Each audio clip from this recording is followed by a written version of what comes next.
खट्टा खाने वाली चुड़ैल। रात को अचानक राधिका मौसी को किचन से कुछ गिरने की आवाज आई। उन्होंने बाहर निकल के देखा तो किचन में उन्हें कोई सफेद साड़ी में दिखा।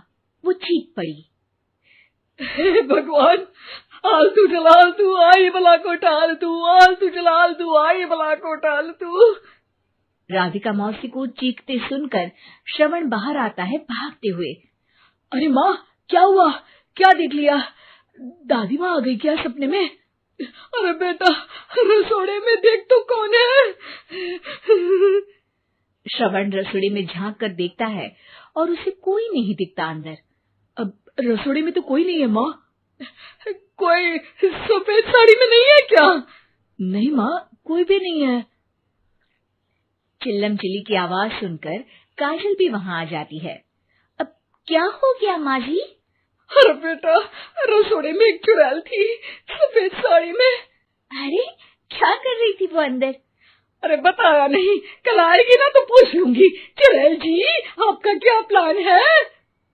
माँ जी, रात बहुत हो गई है, आपने कोई बुरा सपना देखा होगा, चलिए सो जाइए।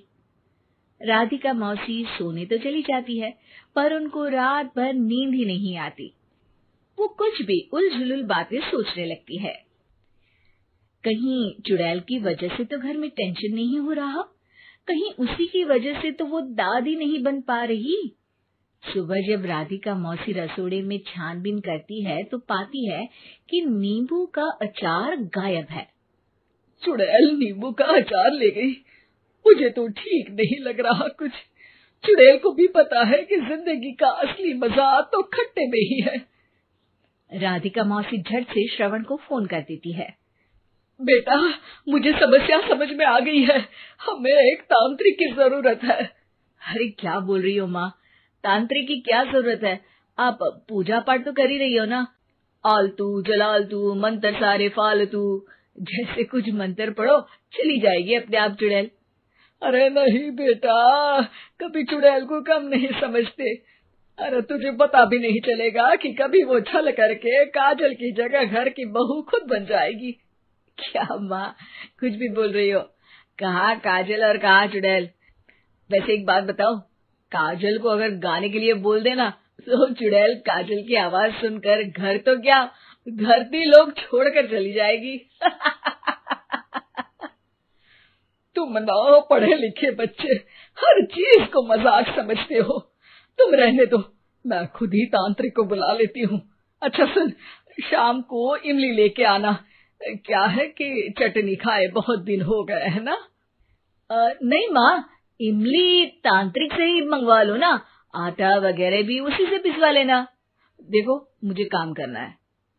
श्रवण रात को कई तरह की सब्जियों के साथ माँ के कहने पे चटनी के लिए इमली भी ले आया था, लेकिन राधिका मौसी के दिमाग में अलग ही फिल्म चल रही थी। उन्हें अब सिर्फ शक ही नहीं यकीन होने लगा था कि शायद चुड़ैल ने श्रवण पर अपना जाल बिछा दिया था, जिस वजह से श्रवण उनकी बात ही नहीं मान रहा था। पर कोई नहीं, आने वाली रात में राधिका मौसी खुद तैयार हो गई चुड़ैल को पकड़ने के लिए। रुद्राक्ष की माला, तुलसी का पत्ता, हनुमान चालीसा सब हाथ के पास ही था, बस चुड़ैल का इंतजार था। और जैसा राधिका मौसी ने सोचा था वैसा ही हुआ। वो चुड़ैल उस रात भी आई, पर वो राधिका मौसी से तेज निकली और राधिका मौसी के उससे पकड़ने के पहले ही वो भाग खड़ी हुई। जरूर बहू पे साया है उस चुड़ैल का, तभी तो श्रवण के कमरे में गई है। और अगली सुबह राधिका मौसी पिछली रात हुए हमले में किन चीजों का नुकसान हुआ उसका हिसाब लगा रही थी। उनके खेमे से एक आम के अचार की शीशी भी गायब हो चुकी थी और वो इमली भी जो कल श्रवण लेकर आया था। राधिका मौसी इस बारे में सोच ही रही थी कि श्रवण जल्दी से रसोड़े में आकर दवाइयों की पोटली ढूंढने लगता है। अरे बेटा, क्या हो गया? अब माँ, वो काजल की तबीयत खराब है, बहुत घबराहट हो रही है उसे।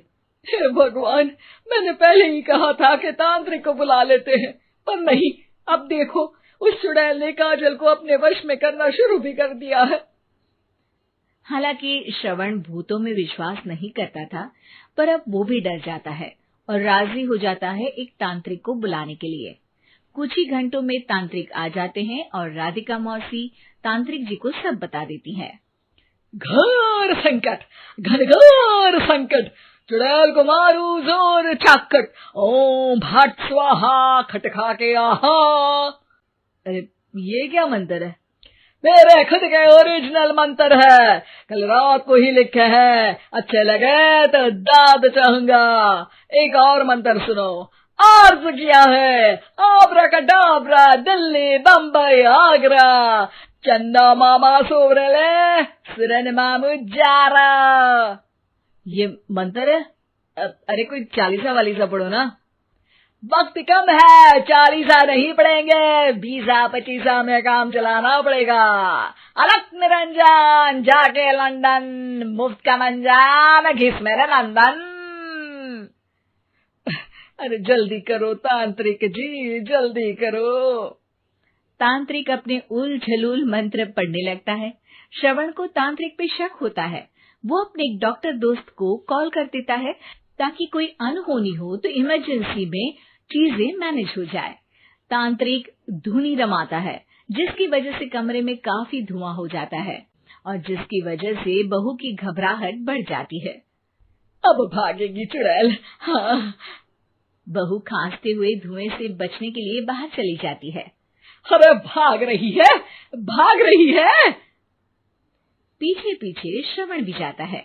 बहू एक सोफे पर बैठ जाती है। तभी डॉक्टर दोस्त आ जाते हैं और श्रवण को पानी लाने के लिए कहते हैं। थोड़े चेकअप के बाद डॉक्टर कहते हैं, मेरे हिसाब से जाप का काम पूरा हो गया है। क्या मतलब? अरे कुछ भी नहीं माँ, कोई चुड़ैल नहीं है, खुशखबरी है, अब दादी बनने वाली है। मगर वो सब अचार के डब्बे। श्रवण दोनों अचार के डब्बे अपनी माँ को दिखाता है, जो कि उनके बिस्तर के नीचे छुपे हुए थे।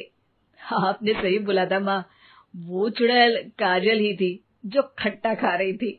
हमें कल ही पता चला, पर हमने आपको ये तांत्रिक वाला काम करने दिया ताकि आपको भरोसा हो जाए कि भूत वगैरह कुछ होता ही नहीं। अच्छा अच्छा, ये तो बड़ी खुशी की बात है, पर बेटा मुझे एक झाड़ू तो ला दे। क्यों माँ? ये तांत्रिक का भूत उतारती हूँ मैं। अब तांत्रिक राधा मौसी के डर से घर से भाग निकलता है और राधा मौसी उसके पीछे भागती है। अरे संकट ये घनघोर है, तांत्रिक मुआ चोर है।